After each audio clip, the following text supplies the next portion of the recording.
should every major patient come to an MTC? Yeah. Do and should. Do and should.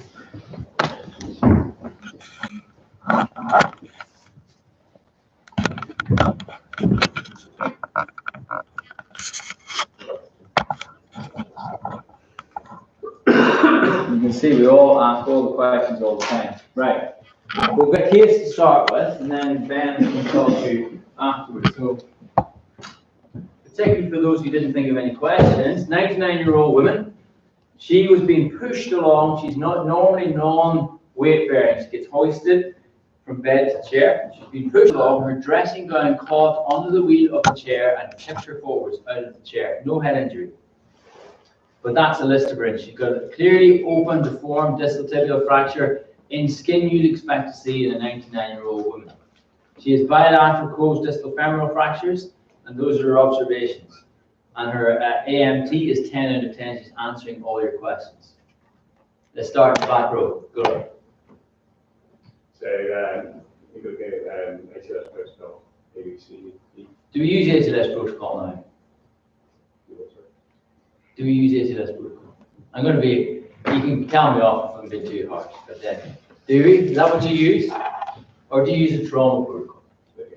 Ben, do you use HLS? Do you use ETC? HLS is increasingly redundant. It really So is. your standard answer will now no longer work for you. It may work in an exam, but who cares? It will not work for you in practice, and certainly when you're thinking about these patients. Good start. You should have said what systems are you using. See, you did have a question. Okay? Now you're stumped. Which protocol are you using now? ABCD. Okay. So that's a useful way of looking at things. So physiological parameters. What's C now? Sorry, what do you mean? ABC. C stands for? Circulation. And CT scan. Well, because that's changed, hasn't it? That's changed completely from HLS protocol, where we know that if you get, what's the time restraint for best practice TARF? Time to CT is what? What should it be? Do you know? Within 20 minutes? 15 minutes. 15 minutes to arrive in the department. 15 minutes from arrival at the department. To CT scan. So that's not HLS, is it? That's a massive change. Is that justified? Is that for certain ISSS? What is a major trauma patient? Well, that was the question you asked. We'll talk about ISS. I've got a little thing about ISS to understand exactly what it is. But when you have a serious injured patient comes in through your emergency department, it's not about time to CT or it's about time to theatre. It's about time to definitive treatment. And what you have to do is to decide what you have to do to minimise that time to definitive treatment. And it depends very much on what centre you're in. In Camp Bastion, when you're looking after a very discrete group of young squaddies with blast injury, then your time to definitive treatment might be determined by how quickly you come through the doors, take a right turn and go straight to theatre. In this sort of organisation where we don't have the expertise like we don't nationally, other than in certain centres in London and maybe Stoke, where you can do proper damage control surgical resuscitation, then your time to definitive treatment will be shortened dramatically by how quickly you get your patient through your scanner so you can make those sorts of decisions. Which is where you end up with a really difficult group, which is the group of patients who are so sick that your gas board is saying you can't get them through the scanner, they're too unstable, and you're saying, well, we have to get them through the scanner, otherwise I don't know what to do to them in theatre, and that's a group we'll talk about, I think, in the Hence the question. Should every patient be in this theatre? Okay, over to the other side. Oh. So, well, open fractures, so management base guidelines for open fractures. Okay, so you've got your honing down that. All right. She's got, What's her life-threatening injuries? well, distal femoral and the atrial fracture. So 3 long bone. Do people die from an open fracture? No, Of the tibia. long bone fractures. Yeah, so what's the mortality from femoral fractures? Traditionally. Well, at 99, it's really a lot higher than. Go back to 1980, what were they quoting mortality? What paper am I thinking of? Larry Bone paper, going the too sick not to fix, because they had a 20% mortality from femoral fractures. So they were all treated traction through the 70s with the advent or the popularization of AO.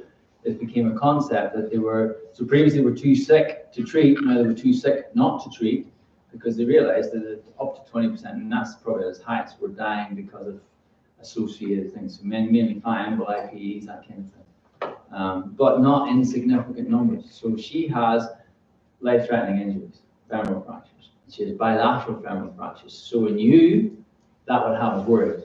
In a 99-year-old, this is kind of tending towards an end-of-life event. Okay? So do you think this is major trauma? Yeah. It is. Why?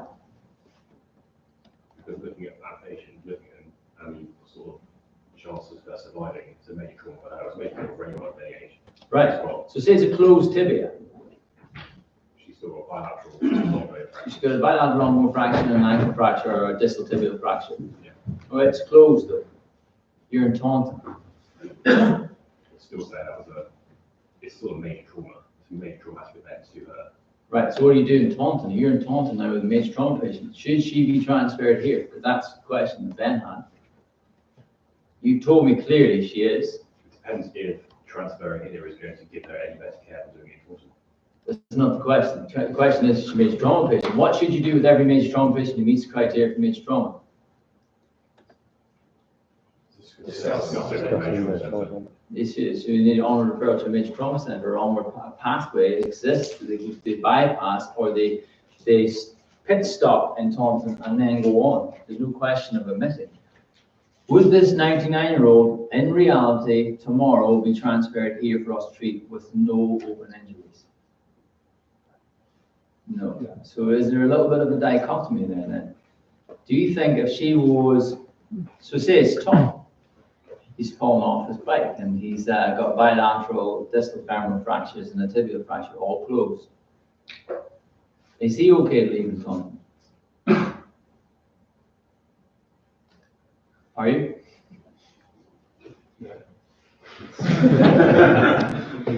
Right, I'm asking. So who thinks he's okay to be leaving in Taunton? I get the call. You're on the call. Should I leave in Taunton? What should I do? What should I do? This, James. I mean, with all those parameters, then you can have discussion with major trauma centre. So it's a young guy. He's, Yeah. you know, he's barely 30, barely shaven. So it's sort of, Strong bones. so yes, Good you can vision. transfer, but Why? He's only got 3 long bone injuries. Does that meet the criteria for transfer? Yeah. 3, that's one system. What's the size of events? Probably about, with that, 4, isn't it? Open. No, Nine. closed. All closed. All closed. All closed, there were 9. 9, so he's only just making it, resting on it. Okay, so we're dichotomy, anyway, so then she's there, so how are we going to treat her, anyway? Everyone doesn't want to look down here. Go on then. How are we going to treat her as the best meal? So You're interested. what a, I guess, a simultaneous assessment and treatment of whatever arrangements you find. Okay, there you go, parameters, do you want anything else? I would like to see a lactation of base success. Oh, yeah. And Right, well, you got it now. so she's presenting with these findings of shock in the context of someone who sustained a major trauma. Why is she shocked? Well, she's got a, well, she's She's not beta blocked. not being. No. Because that's the question, is her heart rate down because she's beta blocked or Yeah. because she's got catastrophic brain injury, neither of which she has. The lactate in the base success would suggest that she's not perfusing her end organs. Right, is that the same as shock? Not in the tightest definition. What definition is it? Yeah, so she's borderline. You could check her observation and she could. So we've got a term for that. Occult hypoperfusion. Okay. That's what you're saying. Even I can hear that from here. So And she's not perfusing her end organs and she's therefore, Yeah. we think, rising lactate. Do you know where that concept comes from? no, How is that a cult sort of?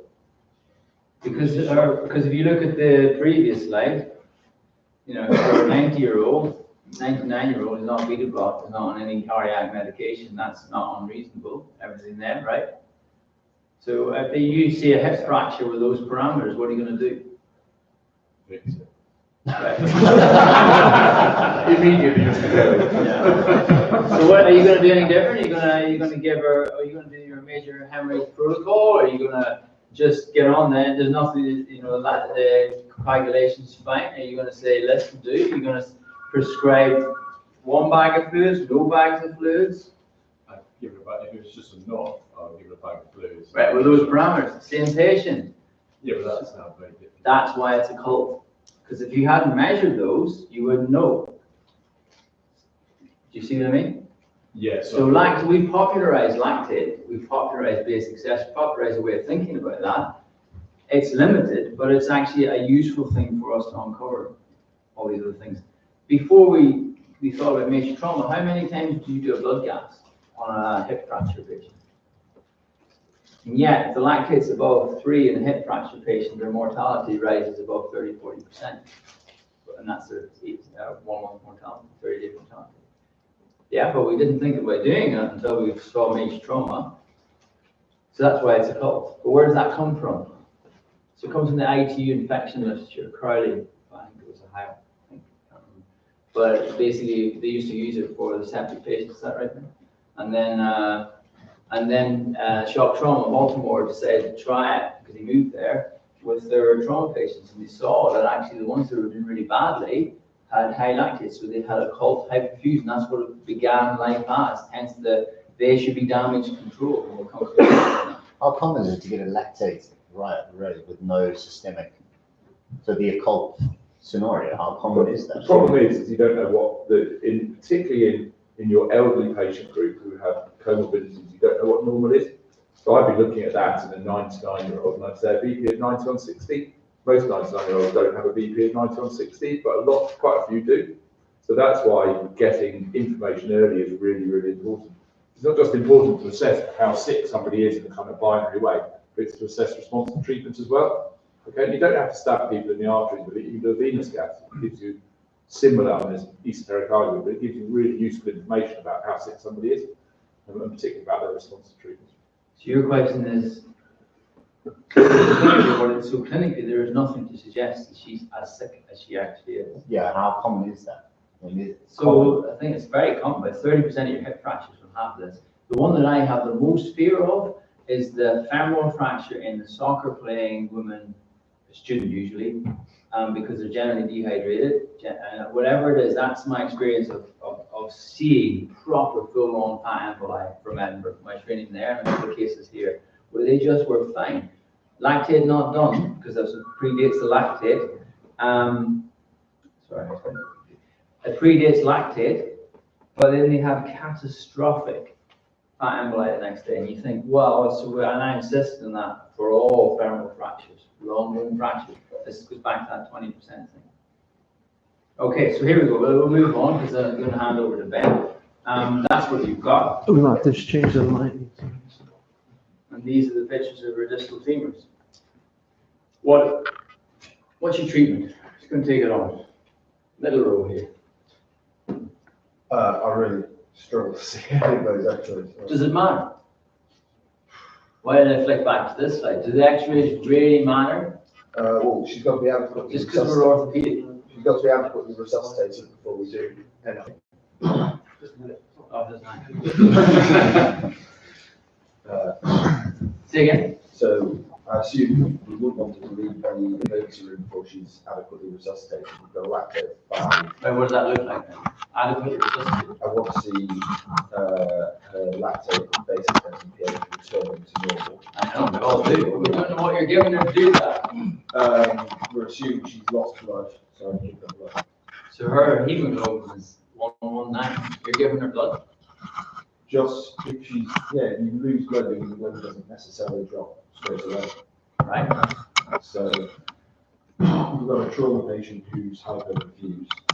Yeah, go. You're going to give her blood? Yeah. Good. But, you like that? So what does that say? What does ATLS tell you you should give her? What do you give your hip fracture patients? to 2 liters of crystalloid. Why are you doing that, doctor? Follow the public. So follow your answer with your honour. So in this patient, you insist on using blood. In your hip fracture patient, who's the same age, you say that 2 liters is fine. Doctor of the doc. Yes, Your Honour. Forgive me for not following your logic, dear man. Okay, so he's going to give her blood. What are you going to give her? It's a real world situation. You will all be in this situation next week.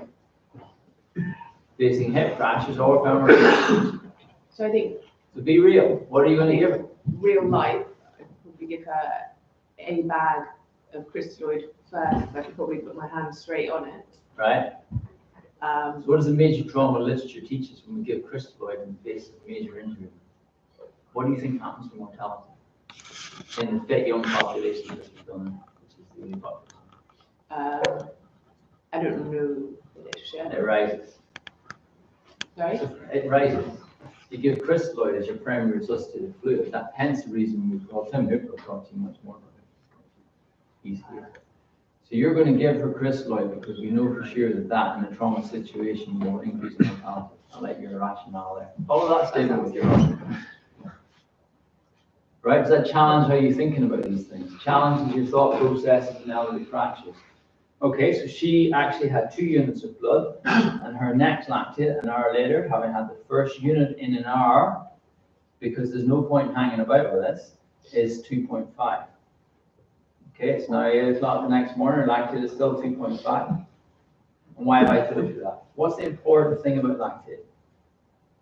Is 5.2 important? Can I operate in someone with a lactate of 5.2? Can I operate in someone with a lactate of 4.2? Can I? Are you sure about that? It's on the trend. It's absolute value, but also the trend. The trend, right. You got any literature at all you might want to quote on that? That you've been asked to review for this session?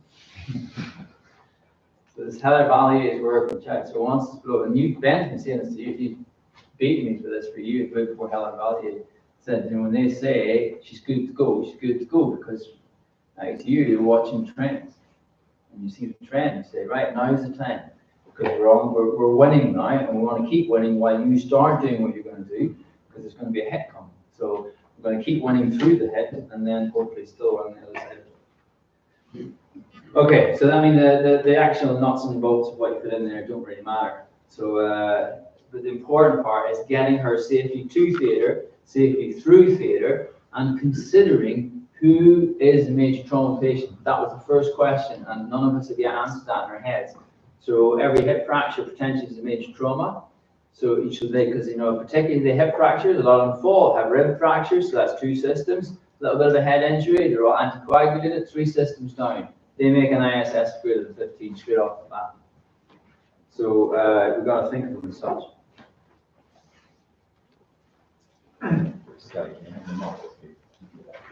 You gotta have a scar. Nice.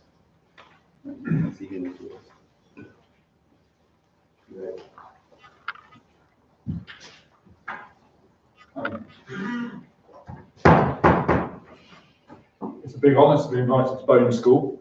For those who don't know me, I'm Ben Walton. I'm one of the IT consultants and also Major Trauma Centre clinical lead. This is a game that you can buy off Tinterweb called Trauma Team.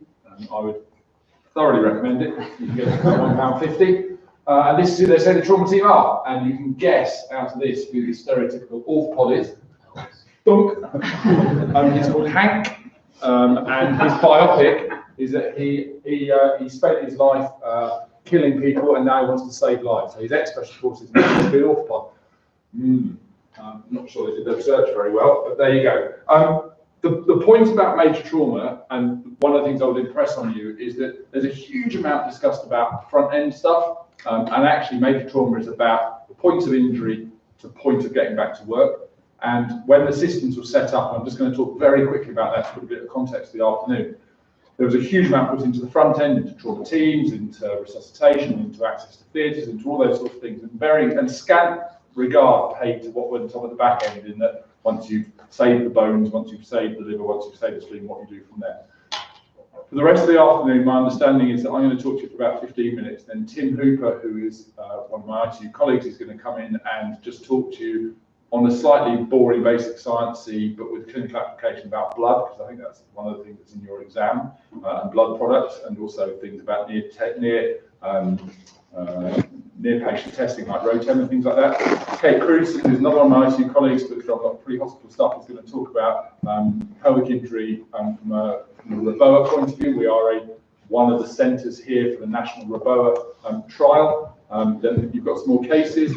And then Paddy Morgan, who is an anaesthetist with again with a pre-hospital interest, has got a presentation about damage control resuscitation and damage control operating, which he's happy to give, or he can just field questions and answers. So, bit of context. I know the vast majority of people here will know this, but if you don't, it's worth thinking about. We talk about major trauma patients having an injury severity score. That injury severity score is, we talk about 9 to 15 and 15 and above, and 15 and above is major trauma. That's the currency of patient that we're interested in or should be interested in the major trauma centre. I'll show you a slide in a minute that says how many of those patients actually come near us. But how do you score an ISS? First thing to know is that ISS is a retrospective calculation. You do not walk through the door or come through the door on a stretcher with ISS tattooed to your forehead saying, look at my injuries, I'm a 22 or I'm a 23, okay? It's something that's calculated once all the injuries have happened and you've been CT'd and imaged and it's gone through, and then so the earliest you'll get is a 25-day score. So that doesn't really help with deciding which patient's going to come to major trauma centre and which one shouldn't. And it also doesn't help because region by region, there are different areas of expertise. For example, is it Chris Kerwin, the South African orthopod in Gloucester? He's done more trauma than Mr. Kelly, really, and he's certainly better than he is at it. And so actually, if he's able to deal with that sort of patient, why shouldn't he deal with it there? Miss Lancaster or Williams or whatever down in Taunton, they may have an area of expertise that mean a particular aspect of major trauma, or Sunny Day in Swindon, certain aspects of major trauma, they may be able to deal with just as effectively as we can here.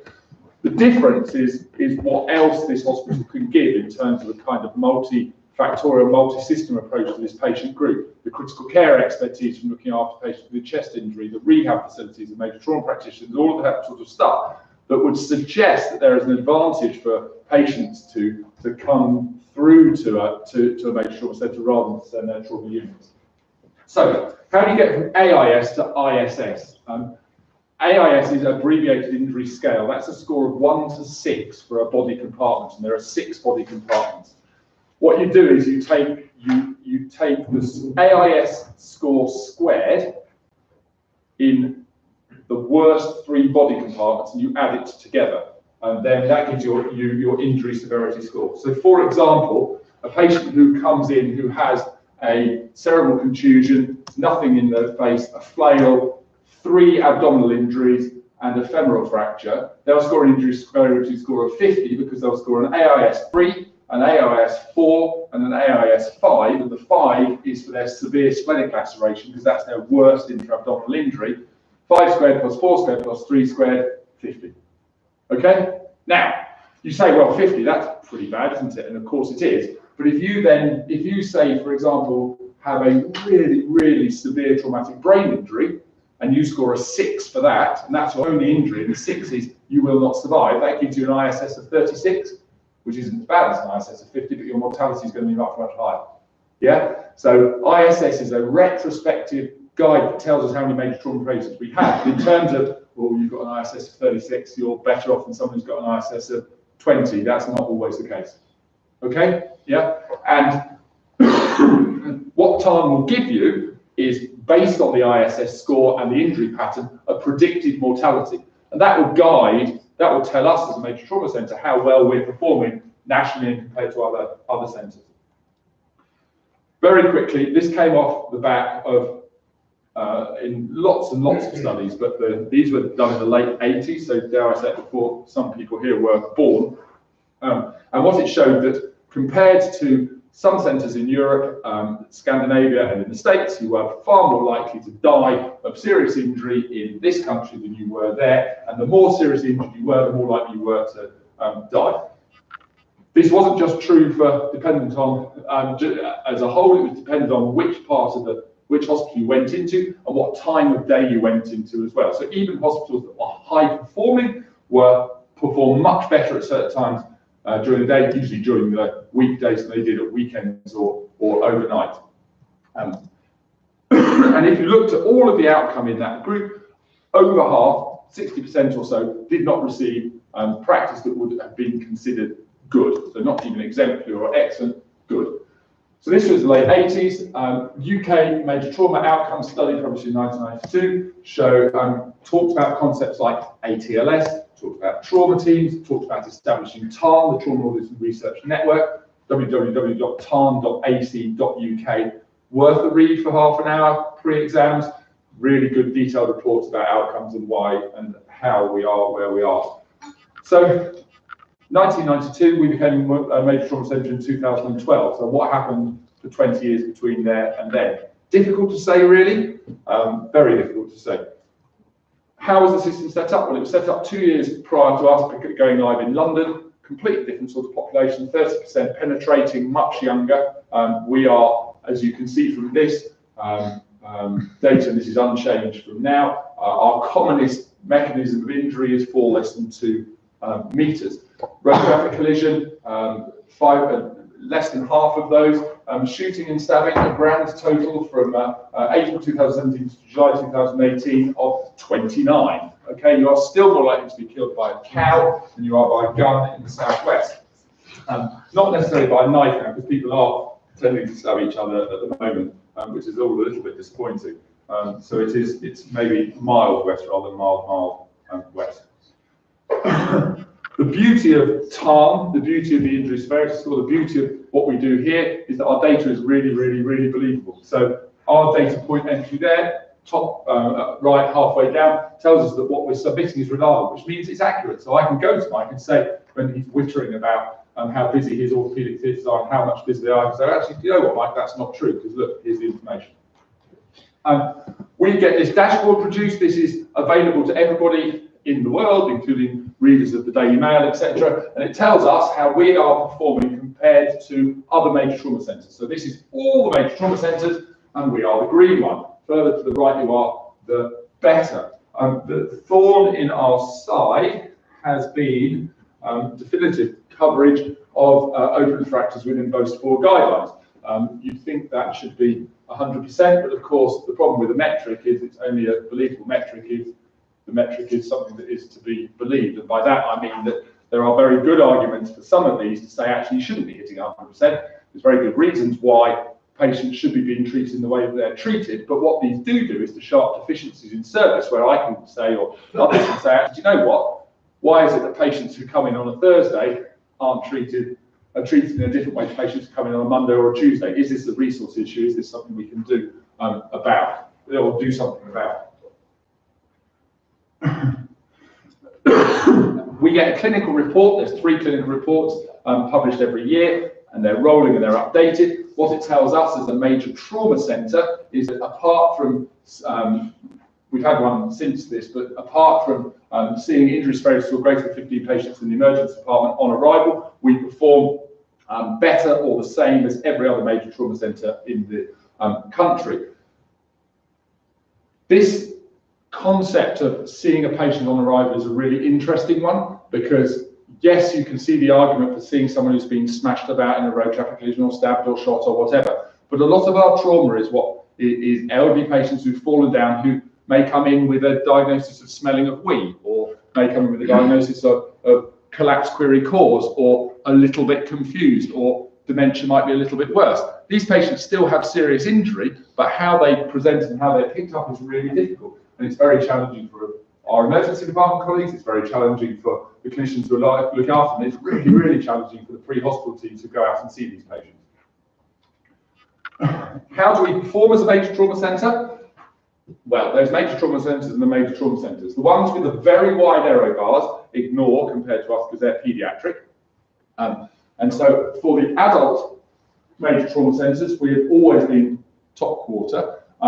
And if you look at the adult only, so you take out the combined adult paediatric, we're number 1. And the paediatric the skewing of the paediatric data means that it's better statistically to be a combined centre than it is just to be a standalone adult. So we're quite pleased with that, but are we doing a good job for all our patients? Well, the answer to that is we're not, and there's still room for improvement. The other thing to say, and what this is the final slide for me, what it illustrates is the national problem with this group. Because if you look at our injury severity score 15 and above patients within the 7 trauma region, which is essentially the 7 deanery, then only about 50% of those patients ever darken the doors of the major trauma centre. Okay? And so every quarter we look at all of those patients, we discuss with the trauma unit leads why those patients didn't come. And yes, every quarter there is usually 1 or 2 howlers where someone got it wrong somewhere down the line. The overwhelming majority, in our opinion, it is entirely appropriate to leave them in the trauma unit. These are usually elderly patients who generate a high injury severity score because they have blood in their head, okay? For whom they will never need or should have a definitive neurosurgical treatment like an evacuation of a clot or an EVD or something like that. And there are also patients who generate high injury severity scores who are incredibly well looked after in their trauma units because that trauma unit has the expertise to deal with that patient. The interesting thing is what happens when that expertise retires.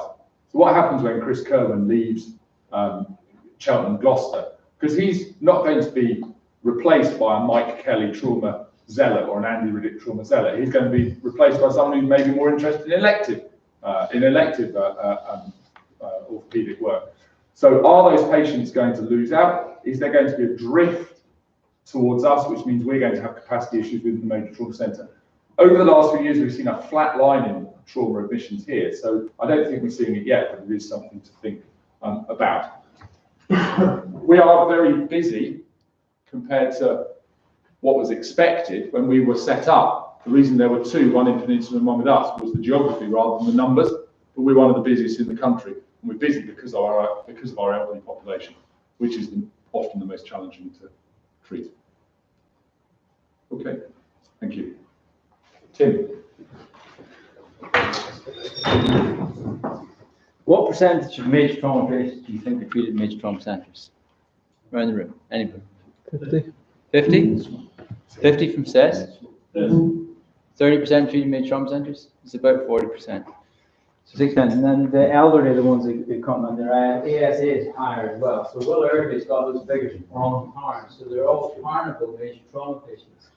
And most of those sit across the country in trauma units or local receiving centres, which then means that no matter where you go, you're going to have to deal with this. And the national, as Ben's alluded to, the national fear or program has been that should all these more complex, either physiologically or more complex in terms of what actually has happened in terms of the trauma, be transferred to major trauma centres, and that's just simply not happening. So wherever you go, you'll have to deal with these in some shape or form. Does everyone know Tim Hooper?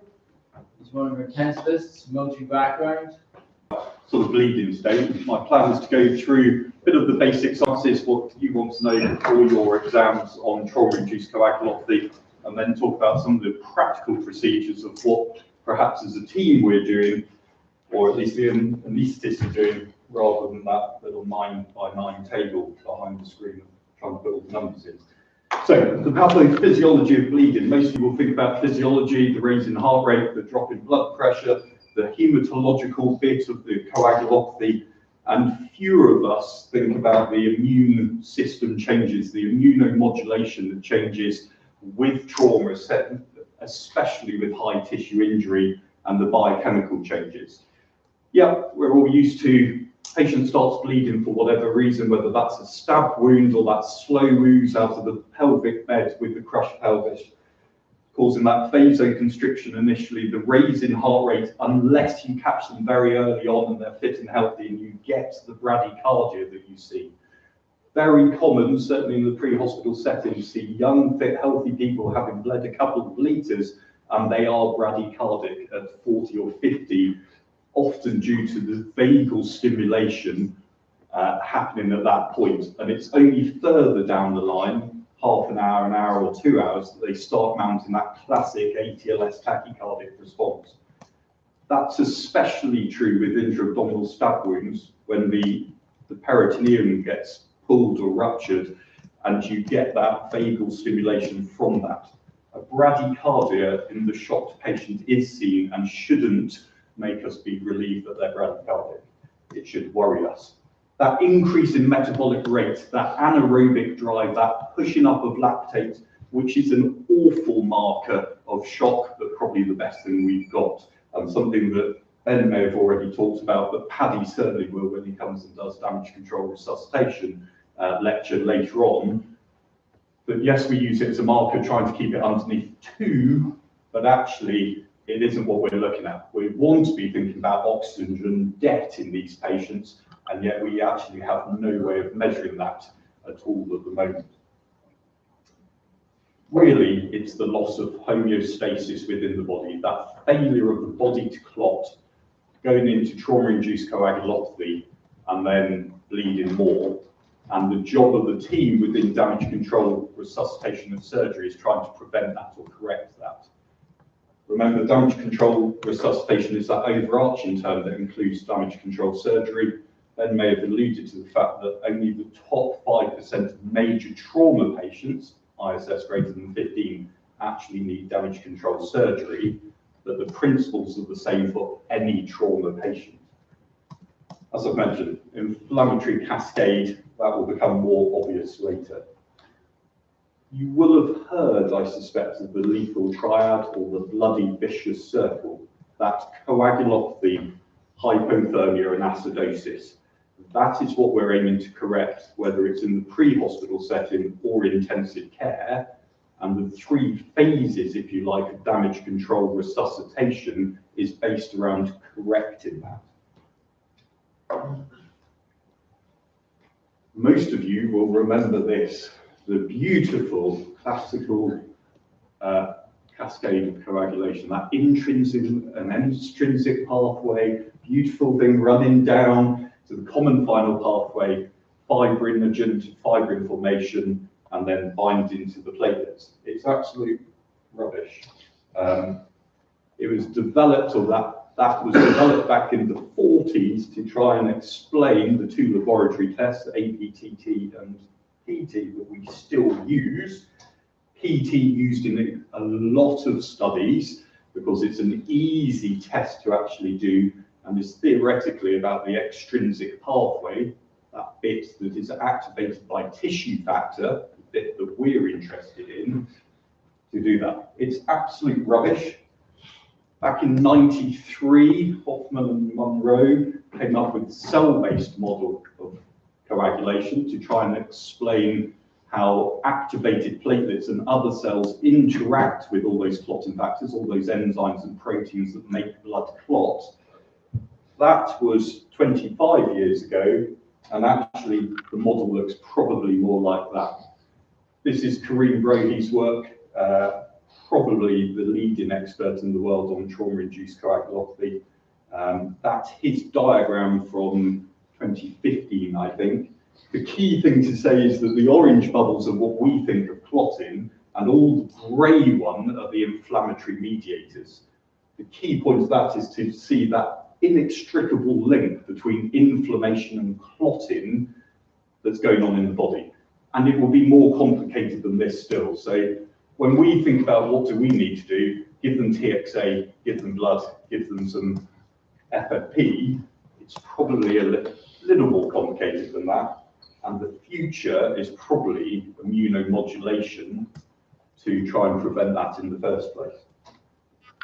So I guess the points of note, the terms are really confusing. Is it ACOTS? Is it ATC? Is it TIC? Generally, trauma-induced coagulopathy is that overarching umbrella term for any trauma patient developing a coagulopathic picture, whether that's due to hemodilution because you followed ATLS and given 2 litres of crystalloid rather than blood, whether they've got cold, or whatever other reason. The acute trauma coagulopathy or acute coagulopathy of trauma shock, ACOTS, is a specific thing found within trauma, although there are analogies to any other bleeding patient. We've talked about the vicious circle, the bloody vicious circle, the lethal triad, and it's that that probably generates the acute coagulopathy of trauma. The hypothermia, we know most of coagulation is best on enzymes. If you don't hit that nice sweet spot of the normal pH and the normal temperature, all those enzymes start failing, and therefore you won't function normally. That's the same with any part of our body, whether you're too hot, too cold, acidotic or alkalotic, those enzymes don't work normally. The other bit there, Brohy's studies shows that at least a quarter, up to a third of patients, of major trauma patients, are coagulopathic when they arrive in hospital. Whether that has a clinical significance is another question, and that kind of depends on their insult and how much they're bleeding. From a mechanism, though, of acute trauma coagulopathy, the endothelium is lined with that glycocalyx, the little fronds that allow blood to flow normally and don't adhere to the endothelial wall. When they are in shock, then you get damage to that glycocalyx. That activates protein C, it bonds to thrombin and thrombomodulin, and it sets off a cascade that essentially causes the anticoagulation within the blood. That, to a certain extent, is happening all the time to stop the whole blood from clotting, your entire circulation clotting straight away. It's when you get damage and overproduction of the activated protein C that you run into problems. You may have heard the term endotheliopathy. It's a buzz term at the moment to describe the endothelium now as its own organ, and the insult to that generating these pictures that we see a lot on intensive care, and especially in our trauma patients. What do you do about it, though? You know that it leads to anticoagulation, hyperfibrinolysis, platelet dysfunction. The question is, what do you actually do about it? Well, the hyperfibrinolysis, we used to see that quite a lot. I'm sure most of you will remember that hyperfibrinolysis, plasminogen to plasmin. Plasmin is an enzyme that breaks down that fibrin meshwork that ties activated platelets together, and you end up with fibrin degradation products and D-dimers. That's why we used to test D-dimers in DBTs. And the way to break that, or stop it happening, is to use tranexamic acid. Since that got rolled out into the pre-hospital setting a few years ago, so all ambulances are carrying TXA now, I don't think we see hyperfibrinolysis that much at all. We give it to all our patients, and most of you will be aware of the CRASH 2 trial, 26,000 odd people, multi-centre, but a lot in the third world, showing incredible numbers needed to treat of something like 1 in 60 to reduce mortality, and yet over 50% of people never received blood products. That again, TXA is also anti-inflammatory in its nature. Perhaps it goes back to that Karim Brohy picture of the inflammation cascade or the inflammation pathways interacting with coagulation, and actually what we're doing is modulating inflammation by using TXA rather than true stopping the hyperfibrinolysis. A note about TBI, if you like. A lot of our trauma patients come in with dual pathology. We will have all seen them in theatre. You can have a reasonably small traumatic brain injury and be profoundly coagulopathic that has a knock-on effect if you're trying to ream the femur out or fix the pelvis.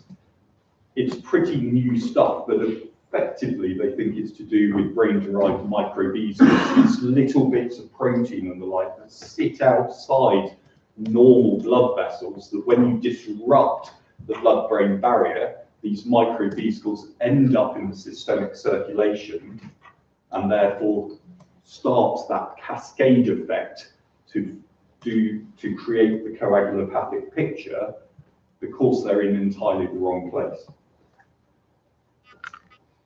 So how do we test for it? If I'm telling you that normal clotting studies in the lab are bad, if I'm telling you that simple things like lactate aren't very good, if I'm saying that patients can be just as much bradycardic as they can tachycardic, what are we actually going to use to try and work out, one, whether they're coagulopathic, and two, how we should go on to treat them?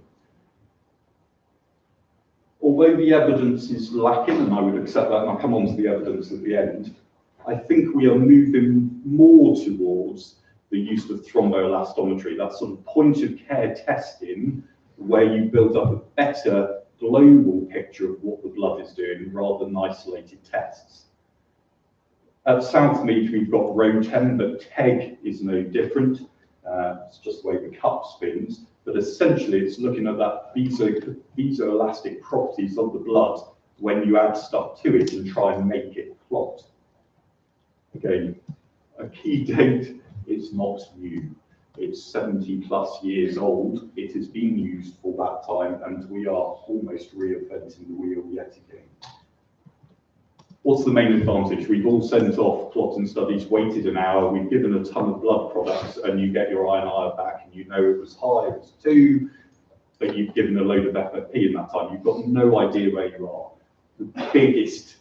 The most useful thing in my book is that within 5 to 10 minutes of starting the test, which sits in theatres just by the blood fridge, you have an answer, at least a starting answer of what you should be giving to the patient when they are bleeding. As I say, thromboelastography, thromboelastometry, it's a pretty simple thing. You essentially put blood in a cup and put a pin in it.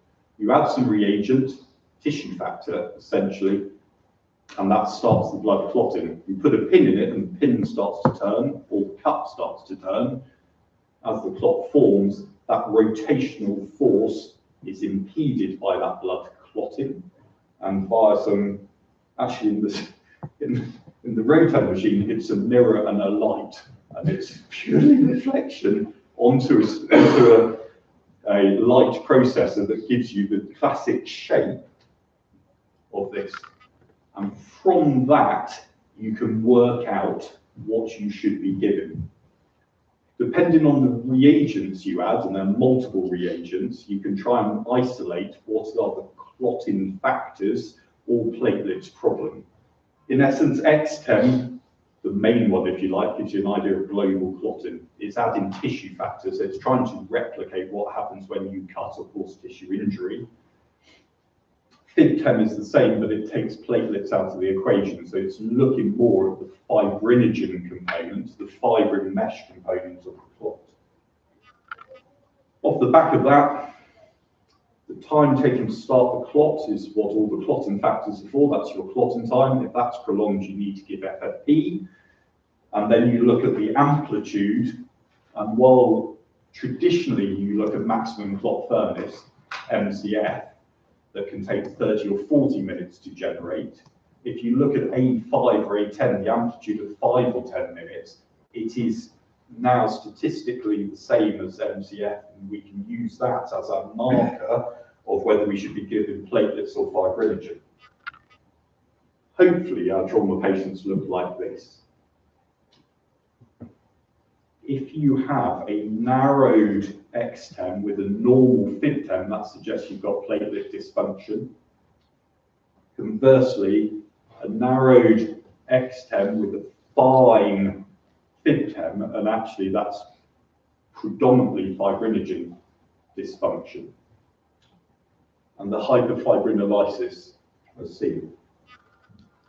For those of you that have heard the talk, maybe at most or something like that before, people talk about the goblet glass being the normal picture, the champagne flute showing some form of coagulopathy, probably platelet dysfunction, the pencil on the FibTEM suggesting that they need fibrinogen, and then the pufferfish to suggest hyperfibrinolysis that I have not actually seen in this hospital since we set it up in 2012.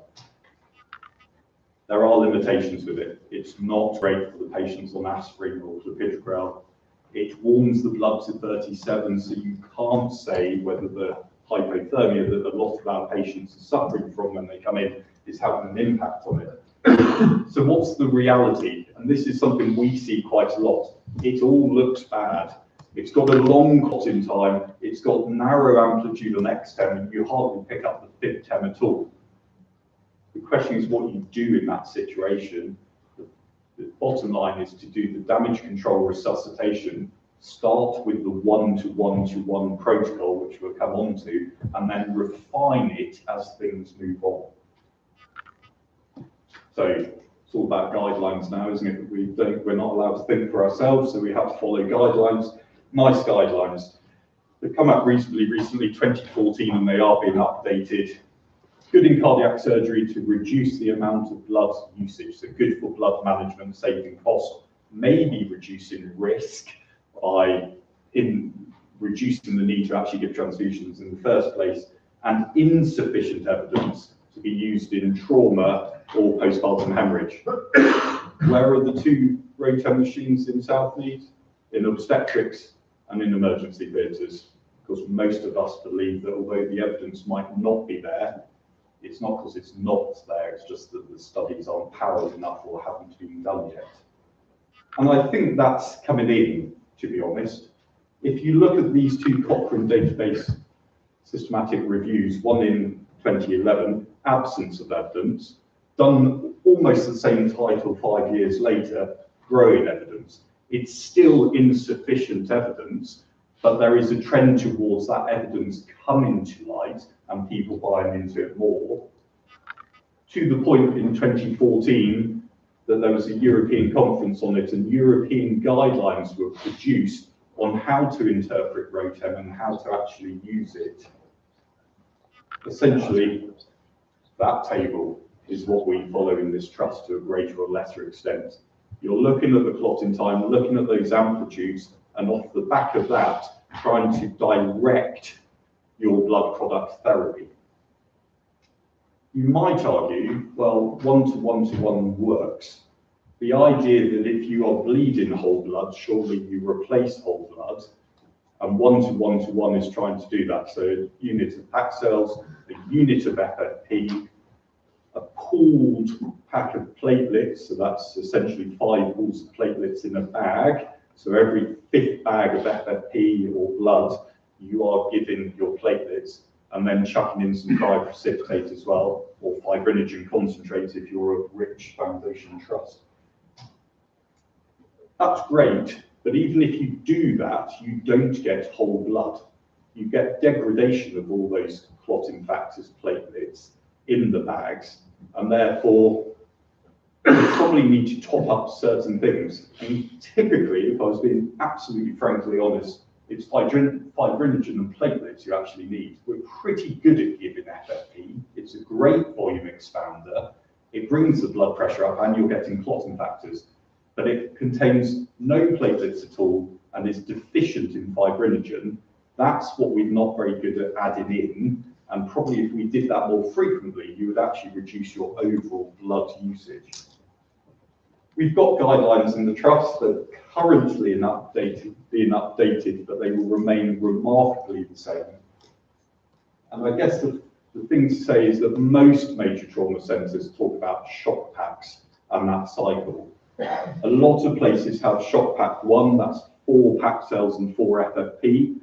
Here we have thawed plasma ready to go, but we only, for a major trauma centre, we only have 4 units thawed at any one time. Or it takes half an hour. So you use your 4 and 4, your first shock pack, you're waiting half an hour for the rest of the FFP to be thawed, which is why we're often using a lot of packed cells first and then trying to play catch up with the FFP afterwards. Shock pack 2 follows, and that gives you the extra platelets, and then you should be thinking early about the cryoprecipitate. If you've gone through shock pack 2, then ultimately you need to be running through shock pack 2 all the time. I wouldn't go back to shock pack 1. If you're down the route that you are giving, you've already given 8 and 8 with some platelets and some cryoprecipitate, you are going to have that ongoing. That is absolutely the time when you want to be doing ROTEM. is to be looking at that and then titrating, trying to pick off the area of deficit, give him more fibrinogen, give him more platelets to try and reduce the actual bleeding, try and replace what is being consumed at a rate of knots to try and slow that bleeding down, and buy us all time for you guys to turn off the tap effectively. What are the advances? Well, although it measures whole blood, it's not that good at understanding platelet function. And if I said that platelets don't work very well when you're cold and acidotic, actually knowing what platelet function's doing is useful. Grade 10 platelet or the multiplate is used and gives you some idea of platelet function. Again, the future will be how you activate platelets to make them more sticky, and I suspect probably within our lifetime we will be giving drugs like TXA to try and amplify the clotting response. You can get handheld devices, or they're in process. We will probably never get to that stage because they'll be phenomenally expensive, but you could have a handheld device. They're being applied in the military where you have an idea of what their clotting's doing very early on. For those of you really interested in it, there's a great website that teaches you all about this, where you can come speak to me. Thank you.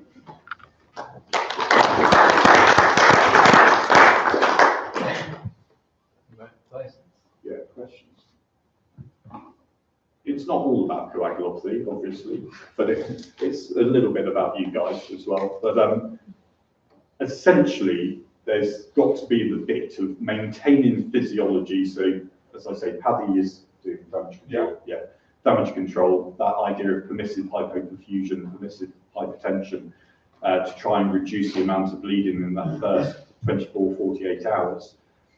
The problem with that is that you're probably shocking the endothelium during that time, and you could be making your coagulation worse. So it's trying to find that balance of doing that. And as I say, oxygen debt is the biggest problem, which is why damage control, resuscitation and surgery is supposed to be a limited time to maintain, get hemostasis, and then fill everybody back up again, warm them back up, correct the acidosis before you go back for your definitive surgery. We're doing this in theatre all the time, and it's certainly what we should be doing within intensive care. We are typically quite bad at this.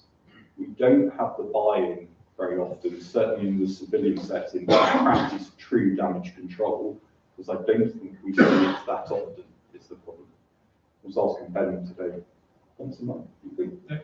Probably for those true, massive major trauma not related to their ISS. Ultimately, this is all based on actual tissue insult. So stab wound with a high ISS is very different to the person run over by the train with that massive tissue disruption, the massive release of tissue factor and all those inflammatory mediators, profoundly shocked, but becoming profoundly coagulopathic as a consequence.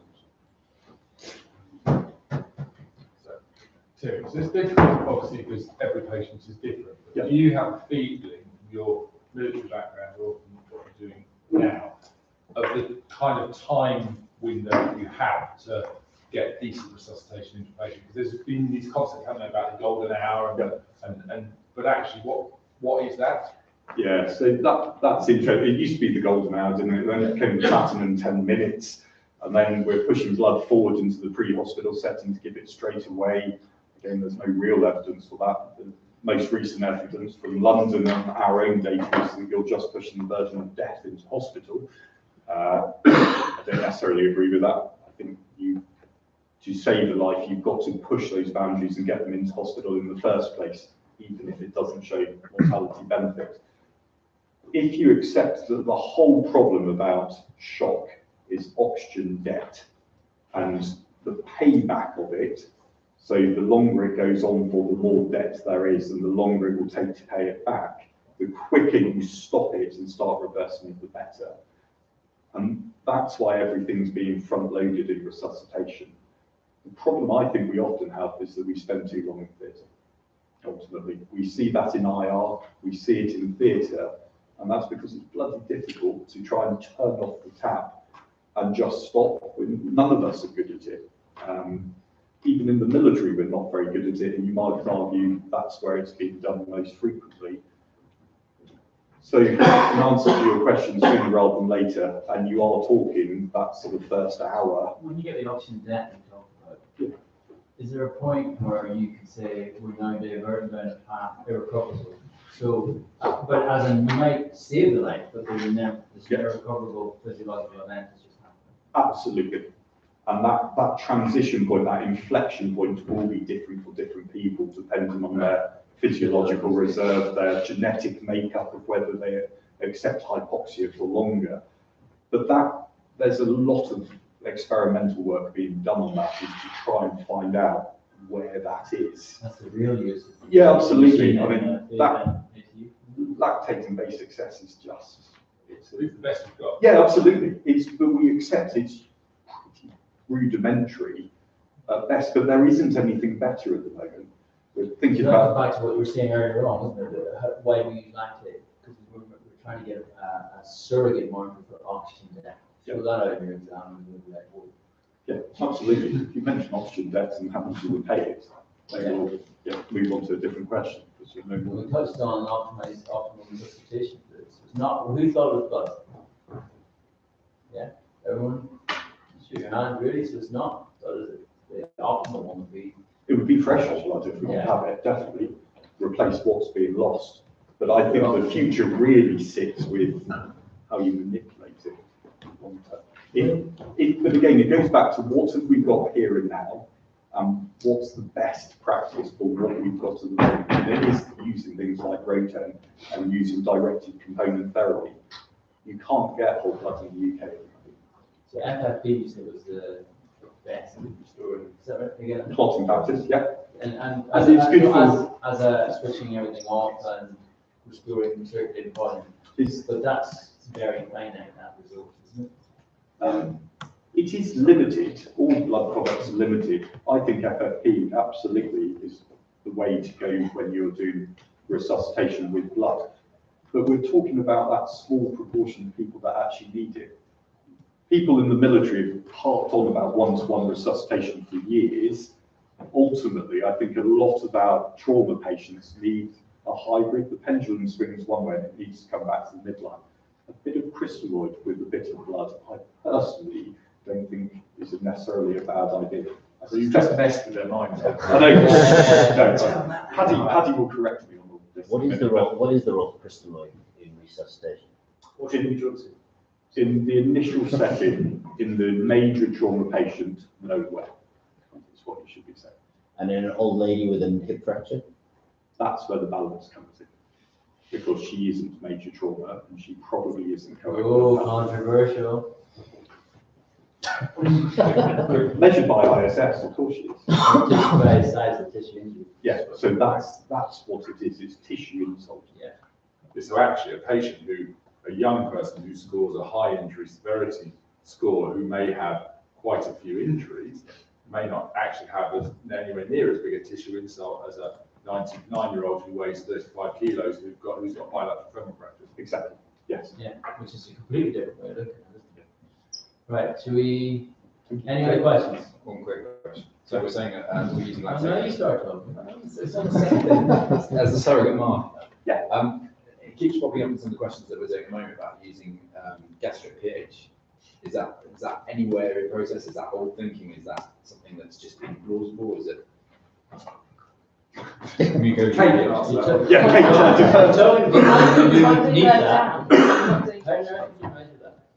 precisely. There you go. That's probably answer. Gastric pH, I presume you pull an astra up and then stick a litmus So paper in. I think that might be an American thing. I've not heard of that at all. I've got no idea. Never heard of it. That's reassuring. Control population, these patients have had one in 24 hours. He's got a dongle for the Mac. Is a marker of the Mac pH. dongle. There's too many variables in the population. What is it? No. The USD,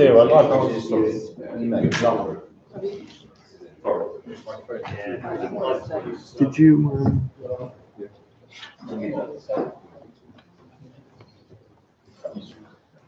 oh, not for, no, so you can, I haven't got a dongle for the Mac, but you can put it onto USB and then plug it into there if you want to. You go for USB? Yes. Use this for USB or?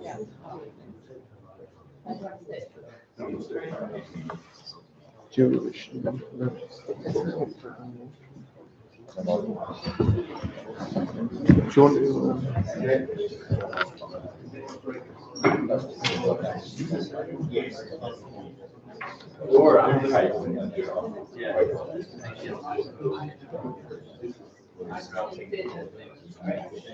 Two places at once. Temporary distributed.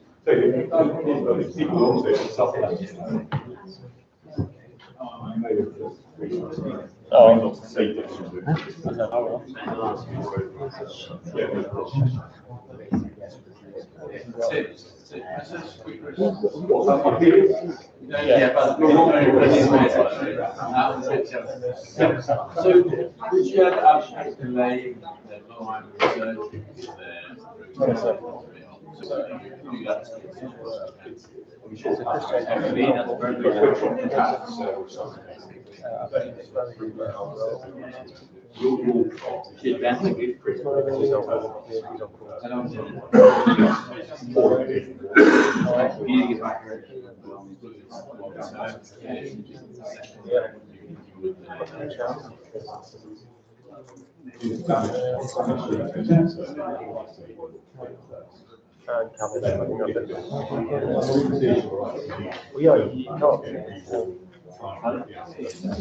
That's why I don't know how to organise this thing. How's he knowing the most? Because he uses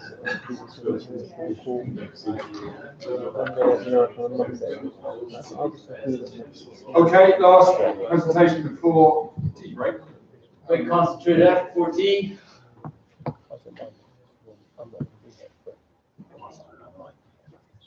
Kate Cruz, one of our intensive care consultant colleagues, pre-hospital, worked for London Hems for a while, very, very clever. And this is relevant to us, as I said earlier, because we are one of the national centres. This is about those really, really, really challenging cases where you're deciding to fill or turn off the tap or both. Okay, thanks, Matt. Thank you. I'm not going to bother to introduce myself. Thanks, Fanny. As Ben said, I'm talking about Roboa today, and clearly the place to start is pelvic trauma, which is the main focus for Roboa. So I've just done a little bit of background on that.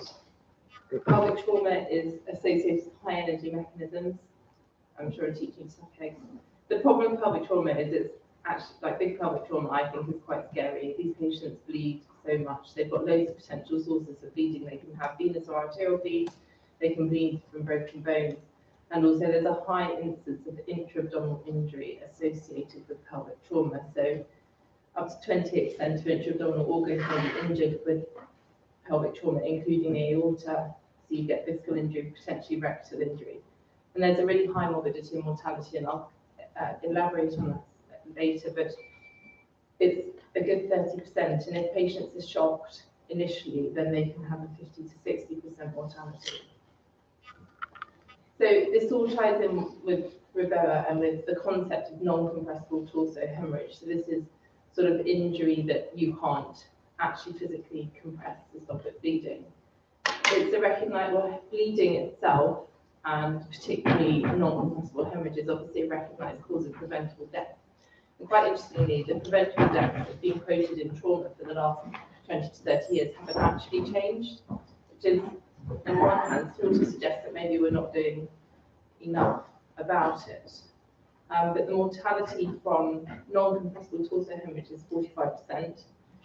And then if you take pelvic trauma as part of that, that has a mortality, as I say, if patients are shocked, the latest time data was a mortality of 50 to 60%. And the problem is that the patients will die outside hospital because they usually don't make it into hospital alive. So lots of early deaths happening prior to intervention. There's data from the military. I'm not military myself, but looking at military data and speaking to military colleagues, they said that 1 in 5 soldiers who are injured have a problem that would be amenable to having Roboa, and that up to 70% of them die before they have an intervention, which is a huge proportion, and it's clearly an area that we should be focused on. So the management classically is mostly resuscitative. Tim's just talked about blood, obviously we're not going to talk about blood, but spinning the pelvis, the orthopedic surgeons, you can tell me a lot more about that probably than I know, but that's one of the keys to doing it. Other options, IR, laparotomies with packing, may or may not be beneficial, mechanical stabilization, but these are obviously in-hospital procedures, and I'm sort of focusing on what we could potentially do outside hospital. Now, endovascular management of aortic injuries or major bleeding injuries has typically taken place inside hospital, and as you can see, requires a lot of kit and I'm sure a lot of skill, but you can take it outside hospital. And I've obviously worked in the London Home Service where they've started doing pre-hospital refer. And you basically end up with a packaged trauma patient with a refer catheter and who you take into hospital. And it does add to the sort of burden of management in the respect that you don't want to pull, you really need to be careful with your lines and tubes. But the London have got reasonably good data from this procedure. So I'm just going to talk a little bit about the background of refer. So it's not new, it's been around for a long time. Originally described in the Korean War, then it sort of gained a bit of popularity in the 1980s. It was used in penetrating trauma, but they had such bad complications, and their complication rate was terrible, that it slightly fell out of favour. And then it had a bit of a resurgence in the late 2000s, and that's what we're seeing now. And why? I think mostly because kit and technology has advanced. So Saldinger is a very recognised well-practiced technique. We use ultrasound a lot more in our initial patient management. There's a lot of focus on damage control resuscitation, damage control surgery. And as Tim's just talked about, we're using blood and blood products a lot more in the very, very early stages after injury. And again, because this is an area that isn't really being dealt with, the mortality is not really coming down from it. So it's almost like we're missing something. Hopefully these are patients that we can do something about. And actually, it's about this, isn't it? There's lots of emphasis. There's lots of campaigns recently looking at cyclists in particular, and there's been lots of sort of cyclist deaths. That hasn't really particularly changed a lot in the last few years, the number of deaths, but I think it's become higher profile. And actually, these are your typical patients. They're run over by a lorry, they have a big pelvic injury. You arrive and they tell you that they don't feel great and they're in pain, and they are talking to you and they are making sense, and they will die in front of you there and then. And that, I think, for me, is why I think we should take this forward. So just a little bit about it. I've got a few slides on this and hopefully it's of interest. So it's the placement of an endovascular balloon in the aorta to control hemorrhage and then to augment your central perfusion if you have uncontrolled bleeding. It has been used in hospital as well as outside hospital, but classically in-hospital techniques or in-hospital patients would be the aneurysms, GIPs, because you can place the catheter in different areas of the aorta. So it's not just pelvic trauma or big pelvic injury that it will manage it. You can put it higher up, and I'm going to come on to that. The main thing about this is that this is a temporary thing.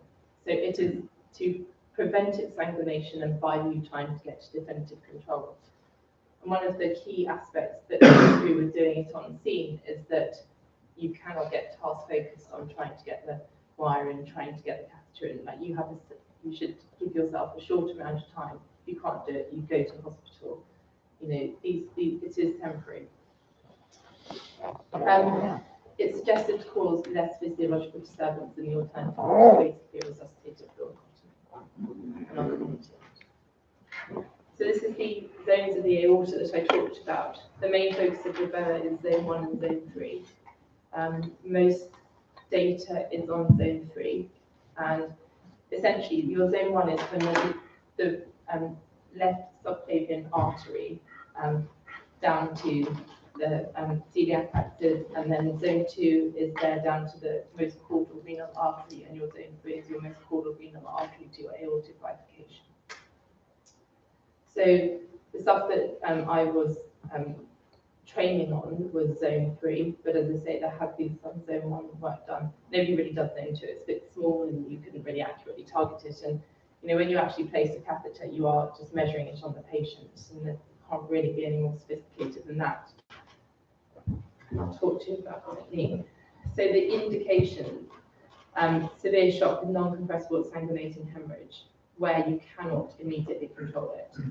So if you're around the corner from North Bristol, you'd have to really have a strong argument for doing it. The main groups are your blunt trauma patients, as I said, cyclists under lorries, those kind of patients. Big penetrating trauma with sort of a big junctional vascular injury, again where you can't really get above it. So if you've got femoral vessels injured, etc., then that's also potentially amenable to refer. And again, patients, if they're agonal from exsanguination, then that's your main indication. So those are your indications. If the patient has arrested, this is not indicated. It's not a procedure you're doing cardiac arrest, and there's a bit of controversy around thoracotomies in blunt trauma. And obviously more recognised in penetrating trauma, but mostly penetrating chest trauma. So just going over the anatomy, so you would identify your landmarks, identify the femoral artery. Now this is a little bit harder than it sounds, and that sounds slightly silly given that we're all very senior clinicians, but if a patient's peri-arrest, it is quite hard to palpate it. You cannot put it in the wrong vessel, the patient will die. If you put it in the vein, they will die. There's no doubt about that. So it's absolutely crucial that you get it into the right place. That's one of the reasons that we use ultrasound to identify the vessel. And then obviously you may not have strongly pulsatile vessels even on ultrasound. So you make sure you put your entry point there, and then you place a wire. I've got some size on that. This is your kit. So you put a wire in and then a sheath over the wire, and that sheath has a sidearm which you can then attach an arterial line to, so you can get some measure of arterial pressure. You then remove the wire and feed the catheter in, and the catheter has this little balloon on the end. It's 1.2 mil, the same one. And you can put that, you measure it to see where you want to put it. So if you were doing zone 3 reverber, you would measure it. It's usually around 40-45 centimetres, and then you would gently let it float back until you felt it wedge at the aortic bifurcation. Once you've got that in, you can use the prox, you can add another arterial line set, and then you've got a proximal reading of your tip of your reverber catheter. And what you should see when you inflate the balloon is that your proximal numbers go up and your distal numbers go down, so that you are stopping the bleeding below and you are augmenting the pressure. But like most pre-hospital stuff, you can simplify. You don't need much kit, and you certainly don't need that whole endovascular tray that we looked at in the other picture.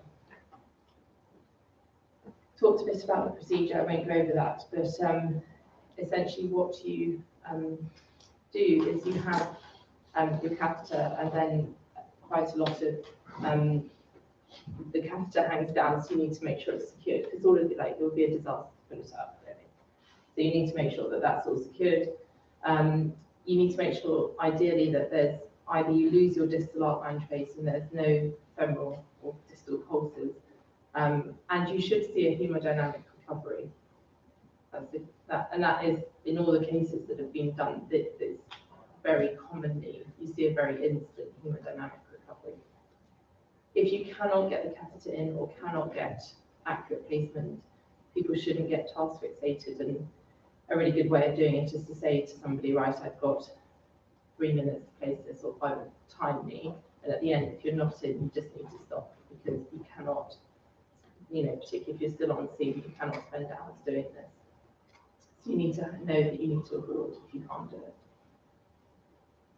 There's lots of potential complications, obviously, all the classic vascular complications, direct dissection, rupture, emboli, misplacement I've mentioned, the balloon can migrate, and obviously it can fail. But it's something that we are looking at trying to do. The evidence is interesting. It's not overwhelmingly strong. And one of the reasons that we're in the UK refer trial is obviously because there still is equipoise about this. There's loads, I don't know what the Japanese do, but they do like massive database studies. They do thousands of reverse, and so a lot of the current reverse data comes from there. And the bottom line is that there isn't really a clear benefit on mortality. Your systolic blood pressure definitely goes up once you've got reverse catheter in, and you do stabilise the patient for a period of time. You use less blood and less products during that time as well with the patients.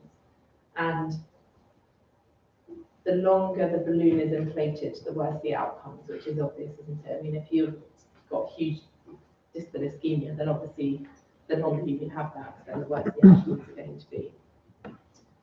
One study looked at regular deflation of the balloon, so deflating the balloon every 20 minutes and allowing some distal perfusion whilst keeping control, and then re-inflating the balloon, and that showed a slightly better outcome for patients. And therefore, maybe that will translate into a survival benefit. I think all of these techniques are so new that they're not finessed. We need to put a lot of work to do on how to completely finesse everything. But it may well be that regular deflation of the balloon, if the patient will tolerate it, is actually better and is going to give you a little bit more time to get to definitive surgical control. So I just wanted to talk a little bit, what's the alternative? A thoracotomy, basically. Resuscitated thoracotomy. Again, you don't need very much kit. If you work at the BRI, they have these like massive thoracotomy trays with thousands of instruments on, but you just need a very basic set. So thoracotomy has shown a survival benefit in penetrating chest trauma, basically in patients with a cardiac tamponade, usually a right ventricular wound. It's quite a niche area, but it's still 18% of patients who are in cardiac arrest when they receive the thoracotomy survived. This is pre-hospital thoracotomy. If they wait till they get to hospital, they're normally dead when they get there, if they've arrested. Now, there's been a big study, the EAST guidelines from America looked at penetrating blunt thoracotomy, and the outcome for blunt thoracotomy was really poor. So if you had a patient with blunt traumatic injury who basically lost signs of life, the neurologically intact survival was 0.2%. So this isn't something that we should undertake lightly in blunt trauma patients, but it's in our skill set. And that is the alternative. Clearly not without its risks, and you have to make quick decisions if you're thinking about doing it. The reason that REVER, as I said at the beginning, has come about is because there are some high-profile cases, and because I do think that at times it makes a difference to patients. The London HEMS data, they've done about 14 cases. When I found the last data I had, they've done about 14 cases. They had 8 survivors, and this was one of the patients. And this girl is Vicky Lebrecq, and she is one of the survivors. She is the reason that we do our jobs, isn't she? You know, she was a cyclist. She was run over by a lorry on her way to work, and the London Air Ambulance team went out to her. They did REVER, and they saved her life, undoubtedly.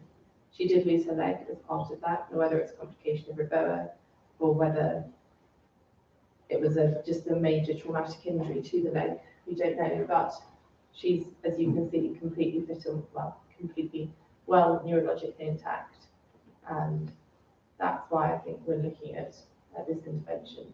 But this is useful. The trial will hopefully give us a bit more of an answer, because we don't want to be entering into something that isn't going to show us clinical benefit. But if it's going to be the right thing to do for a select cohort of patients, I think the patient selection is the key bit. If it's the right thing to do for a select cohort of patients, then we get people like this. You know, and her family, I'm sure, are very grateful to REVER. So just to summarise, pelvic trauma is bad. It has a high mortality, and if they're shocked, it has a really high mortality, and usually very early on. The majority of, or at least half of the patients who are in shock from pelvic trauma die before they reach definitive intervention. Roboa gives us a relatively quick procedure. It should be quick to do. It shouldn't be taking you time, as I've said. It prevents exsanguination, but it doesn't have a robust evidence base at the moment. But hopefully we're going to answer some of the questions that were raised recently. It is a time-critical intervention, and like so much of this stuff, it's about decision-making. It's often not the procedure that's difficult, it's making the decision to do it.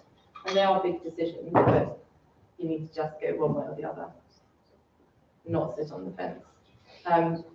If arrested, then the thoracotomy is quicker. You can open the chest in about 90 seconds. And again, you need to decide really quickly whether or not you're going to do it. You open the chest, you get aortic. You do aortic compression, you get vascular control. And I think if we do find a subset of patients that benefit from Roboa, then it is going to be a reasonably limited patient group. But I think I hope that ultimately in the long run it'll be something that's worth doing. Thank you very much. Thank you.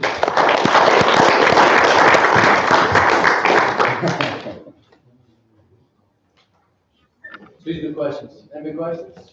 Who's seen a Roboa used? Yeah, can I just ask, we've had a couple of cases here in pelvic trauma where they brought them in and done the Roboa and resus, and then there's just been a little bit of confusion as to what the next step is. Yeah. So, I mean, I think the key things that are then getting to surgical control. I mean, it must be to stabilise. You have to then go straight to theatre or to IR or to wherever the appropriate places get definitive control. All this is doing is buying you time. It's temporarily turning off your task, but it's not a permanent thing. And because once the balloon's up, the clock is ticking. So you need to be making, again, it's quick decision making, where you're going to go next. And hopefully, I think the problem is it's quite a big procedure, and it's a new procedure for us, for the trust. And therefore, I think you're seeing the effects of something that's quite intense being performed, and then people slightly losing, like not losing focus necessarily afterwards, but trying to then make the decisions further down the line. But I think, like anything, as we do more, we're going to be slicker, and it's the decision about where you go. And the thing is, it may give you the opportunity to get through the CT scanner, and then you can answer the question as to where you go. Because if there's something amenable to IR, you go straight to IR. Does it make the IR much more difficult if you use these? Apparently not. Apparently not. I don't think so. And yeah, that's the point. Like, if you've got a trash pelvis, you should ideally try and pick the better side to get your access on, but it's not always easy. You're not allowed to ask me questions. No, it was quite long actually. So Neil Collins was actually in when the Roboa team came to train us, and he actually said, "What else fails? I'll just take out your stuff and use the same sheet." Yeah. Actually speeds But is that for IR though? That's right. Because I think one of the concerns was that the pelvic team here haven't had such good experiences with IR for sort of pelvic trauma. And I think that's where some of the confusion came to with a couple of cases that we had recently. It goes back to indications. So we don't quite know what the absolute indications in hospital are for Roboa. Someone's exsanguinating in front of you, going from CCS 15 out of 15 to essentially dead in front of your eyes, then you can probably make a strong case to do just about anything because they're going to die and the trajectory is minutes. In hospital, where you've got a lot of more resource-rich environment, then it becomes that sort of shock trauma. I do a Roboa every week. In Baltimore, and talking to those guys, they're building up a huge experience, but they're probably like jumping far too far one direction. In terms of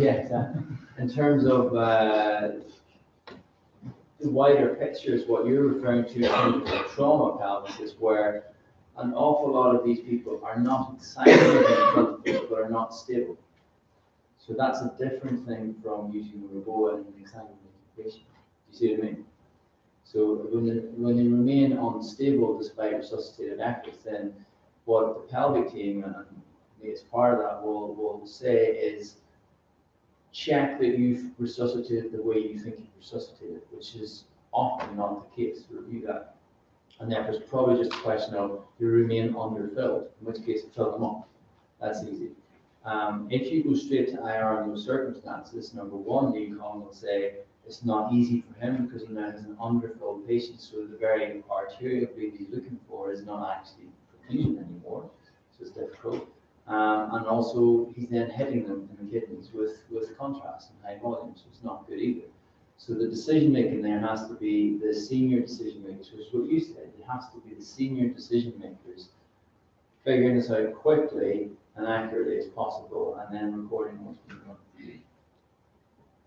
At the moment, because we're in the trial, then they get randomised to either treatment to have a refer or not. But I think the point, How many patients in a year? Sorry. How many patients were you? Well, if you look at the TARN data, Yeah.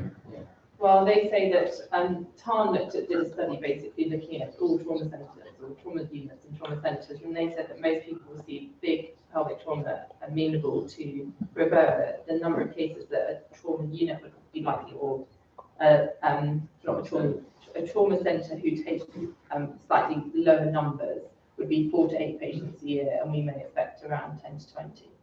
So it's not going to be very many. And then if at that point you're then randomising them into a trial, obviously you're almost probably roughly halving your numbers again. So it's not something, it's going to take time to build up numbers and build up case set. You probably have your TARN numbers, don't you, to begin with? Sorry, you have to use TARN numbers, yeah. Well, you probably have the TARN numbers as to who's actually eligible. Because when you drill into those, there's often other things. Yeah. So that is from 10 a year down to 5 a year for most centres. So you're looking at here maybe 5 patients a year. By the time you've got to an actual trial level figures, it's not exactly going to see everything, because don't expect to see it on call here. But I think that one of the points that I made, which is so important, is like in every patient, for everything we do, we have to do the basics properly, and you can't lose sight of how you're resuscitating the patient just because you're trying to decide to revert catheter. You need more than one pair of eyes on that, and we know that good resuscitation gives the patient a good opportunity, and so they can't suffer at the expense of trying to do something that we don't have a robust evidence base for. Just the same for everything we do. Right, so any more questions? But there's been much, because I know that they started using pre-hospital blood here only a couple of years ago. Has there been much change in terms of outcomes, or have you since that? I can tell you about London, Paddy's here can tell you about Bristol. From a London point of view, when they've used pre-hospital blood, they started originally using PAP red cells, which is what most services are using. Some are starting to carry FFP as well. So they found that there was an increased rate of returning spontaneous circulation on scene in traumatic cardiac arrest if pre-hospital blood was used. So big hypovolemic cardiac arrest, those are your group that often die, but they do die. If you could, sorry. They are dead. Yeah, they are. I mean, they have broken bones that we need to fix. Yeah, exactly. So using hospital blood in hypovolemic trauma patients, who then arrested had an increased loss rate.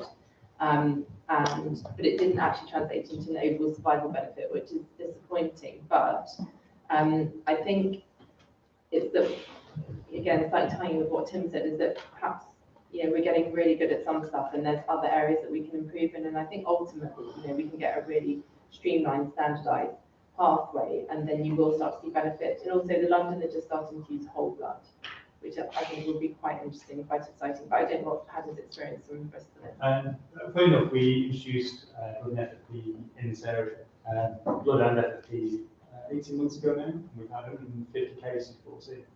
And when you look at those cases and you compare them to the standard population, we can say that if you've got if your probability of survival is greater than 40%, greater than 50%, you're going to survive anyway, whether you get blood or not. Whether you have some blood or before you get it. If you're between 40 and 80% probability of survival, you have a 4 times more likely chance of surviving if you've had pre-hospital products. If you're above 80, you actually have a reduced chance of survival. Now, of course, that's just pure retrospective data trauma.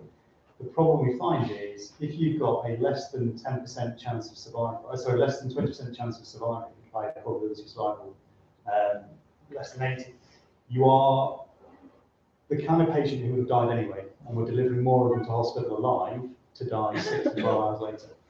So that skews your figures. The other problem you've got is as soon as you introduce blood, you have to really analyse the rest of your system as to what you're doing. So you're maintaining blood pressure, you're controlling CO2, you're delivering a patient who's intubated, ventilated, that goes through the scanner, gets more products more rapidly because of other interventions. Does blood alone make a difference? That randomised trial will never happen in the UK. but it seems to make a difference to mobility, that we get people better, quicker, get out to you, get out of ICU quicker. And we're also skewing the numbers because now we're hitting everybody, and we're delivering more patients alive who then go on to die. So some injuries are still unsurvivable. Yes. Yeah, but we're lessening them, we're getting fighting. All right, fighting. makes sense. So, Communication. okay, thank you very much for that. Thank you very much. Coffee quite off, tea, 10 minutes. 10 minutes back here. We'll try and wrap up by 4:30.